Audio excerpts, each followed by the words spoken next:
See something say something এর পক্ষ থেকে বরাবরের মতো আমি ফিরোজ, টেক্সাস থেকে, যেখানে অন্যায়, অত্যাচার, মিথ্যে প্রোপাগান্ডা, মব সন্ত্রাস, সমস্ত অন্যায়ের বিরুদ্ধে, অনিয়মের বিরুদ্ধে সোচ্চার থাকেন, কথা বলেন, সরব হন। Raise your voice.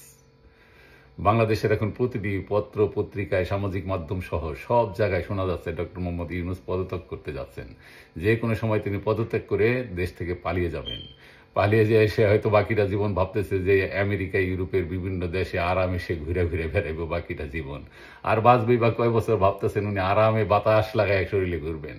কিন্তু এত সুজানা রে ভাই, দেশটায় সেই বাকি এই 9 মাসে আপনি কি করছেন তার আমলনামা, তার হিসাব তো আমাদের কাছে আছে।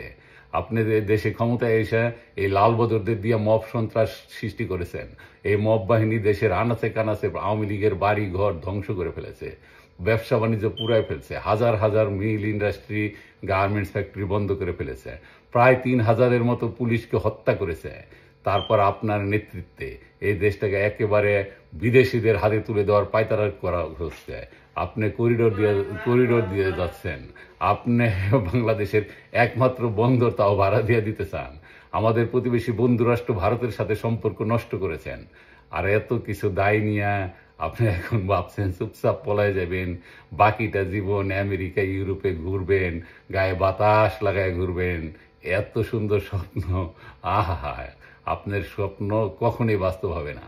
আপনাকে এদেশের বাকিটা সময় আপনাকে এখন জেলে অথবা ফাঁসির জন্য প্রস্তুত হয়ে থাকেন। আপনি ভাবছেন আপনি পলায় যাবেন, আর ওই যে বাংলাদেশের ওই প্রাচীন বাংলার ওই পালাগানের মতো কেউ গান গায়ে বলবে, দূরের বাণিজ্য প্রাণবন্ধু যায়ও না রে। ওই দিন নাই রে ভাই। আপনার আগে এখন ধৈর্য রাখা হবে। আপনি ভাবছেন পলায় যাবেন, আপনার এই যে মবের পোলাপানগুলি কই যাব, আপনি পলায় গেলেন আপনার বাচ্চা কাচ্চাগুলি কই যাব। আপনার পলানোর কোনো সুযোগ নাই। আপনি ভাবছেন আপনি একটা নোবেল পাইছেন। আপনি নোবেল পাইছেন কিসের ভাই? শান্তিতে। শান্তির নোবেল একটা ভুয়া নোবেল। যে ভুয়া নোবেল আপনি যদি যদি অর্থনীতিতে পাইতেন বুঝতাম যে হ্যাঁ আপনি অর্থনীতিতে একটা সাফল্য দেখাইছেন, গ্রামীণ ব্যাংকে যাই করছেন না করছেন ওইটা অর্থনীতিতে পাইলে প্রশ্ন উঠতো না। পাইছেন আপনি আমেরিকার ওই মেটিকুলাসলি প্ল্যান অনুসারে, আপনি যেমন পাইছেন, মালালা যেমন পাইছে, ওই যে আং সান সুচি যেমন পাইছে, ওই রকম আপনি একটা নোবেল পাইছেন। নোবেল পাইয়া কি আং সান সুচি কি করছে? তার নিজের দেশটারই ধ্বংস করে ফেলছে।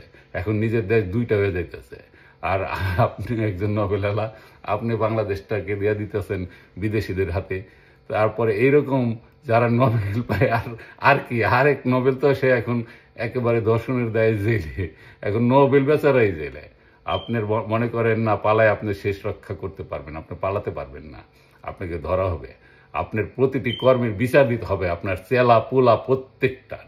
এই মব সন্ত্রাস করে আপনি যেই রকম ক্ষতি করছেন দেশের, আপনি বাকি জীবন যে কেউ বছর বাঁচতেন, রেডি হয়ে যান, জেলে থাকবেন অথবা ফাঁসির দড়ি গলায় নেবেন। এই দেশে শেখ হাসিনার বিকল্প কেউ নাই। শেখ হাসিনা আসলে কয়েকদিন পরে দেখবেন আবার দেশ আগের মতো হয়ে যাবে। হ্যাঁ, শেখ হাসিনা সরকারের কিছু ভুল ভ্রান্তি আছে, কিছু ওই কাদেরের মতো, কাওয়া কাদেরের মতো, কিছু হাসান মাহমুদের মতো মন্ত্রী এমপিরা আওয়ামী লীগের যে ক্ষয়ক্ষতি করে গেছে, ভবিষ্যতে এই ধরনের আর হবে না। বাংলাদেশ আওয়ামী লীগ আবার ক্ষমতায় আসবে। আপনার সারা জীবন এখন জেলে থাকা ছাড়া আর কোনো গতি নাই। জয় বাংলা।